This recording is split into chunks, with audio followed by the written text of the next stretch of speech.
Pelajaran yang diberikan Tuhan hari ini membawa kita untuk merenungkan diri kita. Melalui bacaan pertama, kita diberi pewartaan Tuhan murka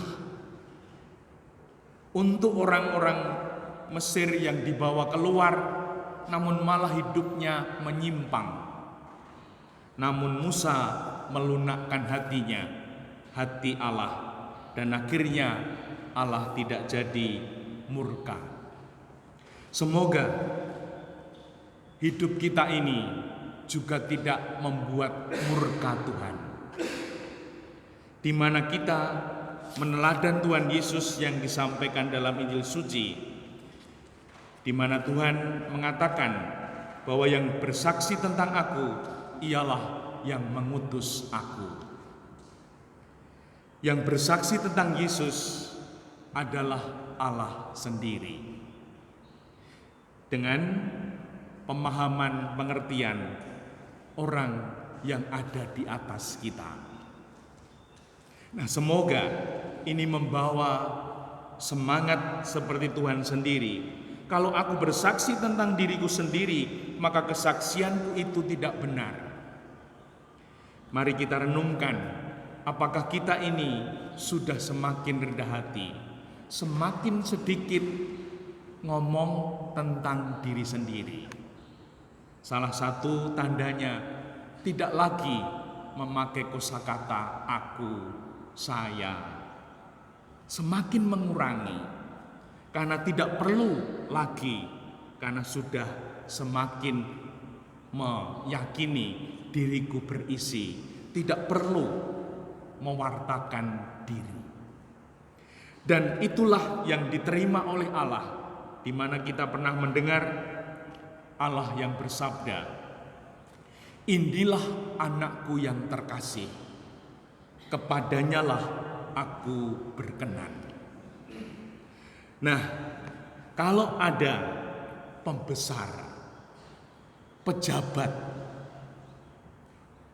mengatakan tentang diri Anda, bersyukurlah.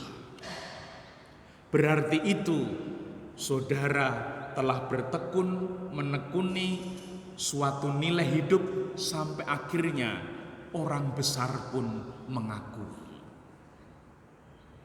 Dan semoga di sini Tuhan Yesus diakui oleh Allah Bapa. Semoga dengan ketekunan kita dalam hidup ini, kita juga diakui oleh Allah. Allah berkenan, bukan hanya orang yang berkuasa, bukan hanya orang yang punya jabatan, bahkan Allah berkenan. Nah, semoga kita boleh bertumbuh di dalam kerendahan hati, menekuni.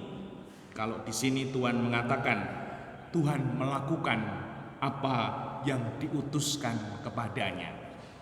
Salah satu tanda pribadi yang mulai semakin matang, semakin dewasa, dia tahu tujuan Allah melahirkan di dunia.